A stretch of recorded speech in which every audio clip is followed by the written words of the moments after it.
the name of my cousin Dick Cheney will not be on the ballot.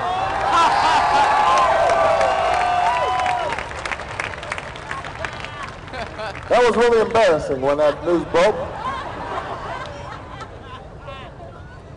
But that doesn't mean that George Bush's policies will not be on the ballot. I admire John McCain's service to our country. He is a genuine American hero, and he reserves our respect and admiration for that.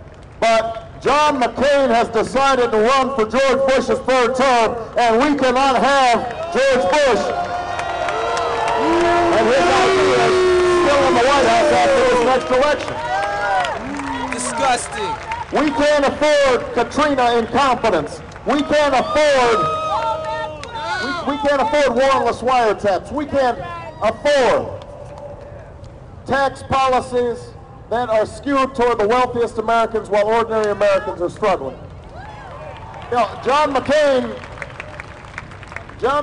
has said that he is willing to stay in Iraq for as long as it takes. He says we might have a presence there for 100 years.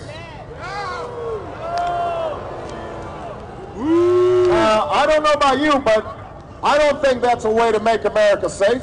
I don't think having our troops on 2 or 3 or 4 or 5 rotations is a way to make America safe. I don't think that spending another $1 trillion on an occupation in the middle of the Middle East is somehow going to make us safe. I think it's going to be a recruitment tool for terrorists. I think it will cause more problems for us over the long term. That's why I opposed this war in 2002. That's why I will bring this war to an end in 2009. There's going to be a real difference in November, and Democrats will be unified.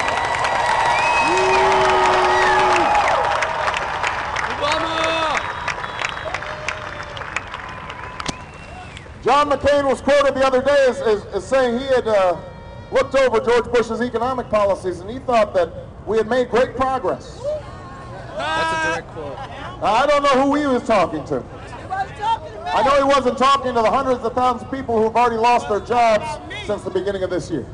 I know he wasn't talking to union workers like UFCW and SEIU and Unite Here, who have seen their jobs being shipped overseas and have lost not just their jobs but their benefits, their health care, their pensions, their way of life. He's not talking to them. He's not talking to the millions of people who are at risk of, ask me Oregon. He's not talking to the millions of people who are at risk of losing their homes because of unscrupulous mortgage lenders. He's not talking to the millions of young people who are trying to figure out how they're going to finance a college education. You don't think that we've made great progress over the last 7.5 years. I don't think we've made great progress over the last 7.5 years. And that's why we can't afford 4 more years of George W. Bush's ideas in the White House, whether it's John McCain or anybody else. We've got to be united in November, and I'm confident we will be.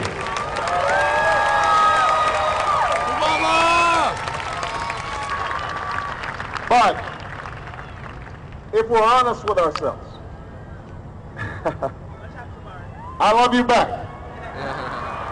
But Portland, if we are honest with ourselves, then we'll acknowledge that the problems we face are not just the problem of one man or one party. Because many of the challenges we face, we've been talking about for decades.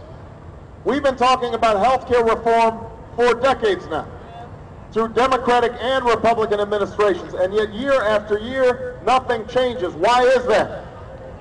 Because the drug and the insurance companies spent $1 billion over the last 10 years preventing reform through lobbying and through campaign contributions.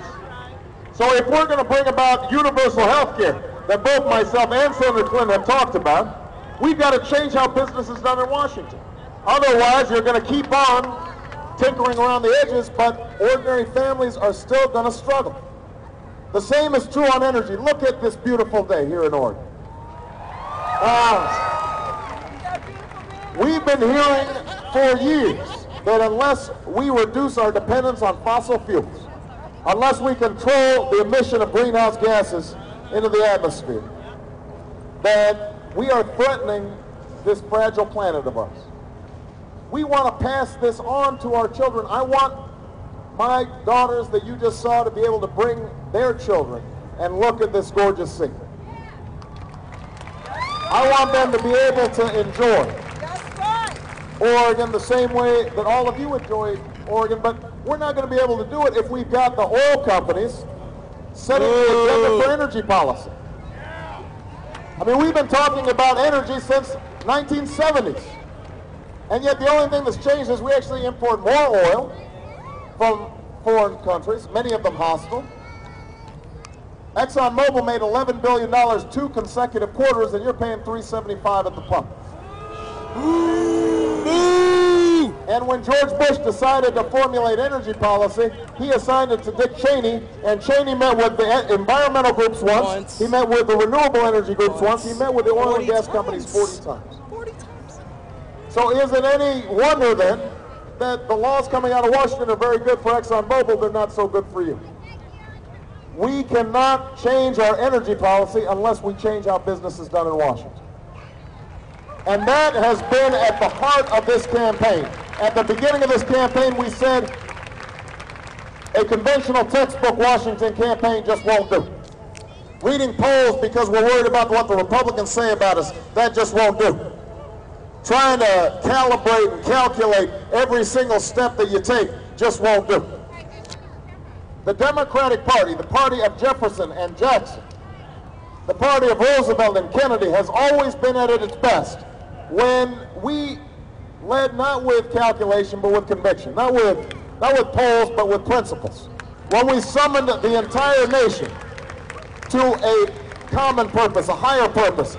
That is the kind of party America needs us to be right now. A party that doesn't just focus on how to win but why we should. That's why I'm running for president of the United States. That's why you are here today, to change politics fundamentally so we can start solving problems for future generations.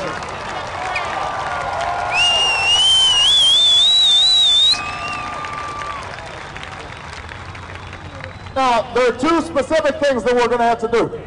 Number 1, we've got to drive out the special interests that are controlling Washington. You know, John McCain now has had to get rid of 5 of his top advisors because it turns out they're all lobbying, many of them for foreign governments.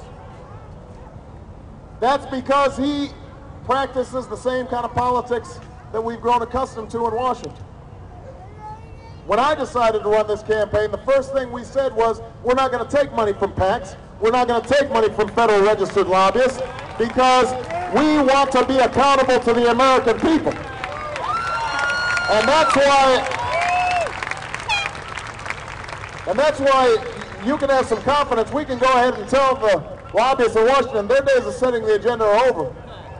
They have not funded my campaign, they will not run our White House, and they will not drown out the voices of the American people when I'm president of the United States of America.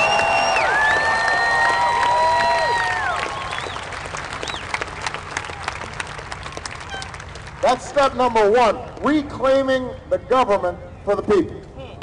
Making sure that big moneyed interests aren't running our government, making sure that the government is transparent, making sure that we're opening it up so that you guys can see what's going on, having all our meetings that are now indoors and behind closed doors with all the lobbyists in their Gucci shoes. We're going to make sure that they're happening on C-SPAN so that you can see what's going on. C-SPAN!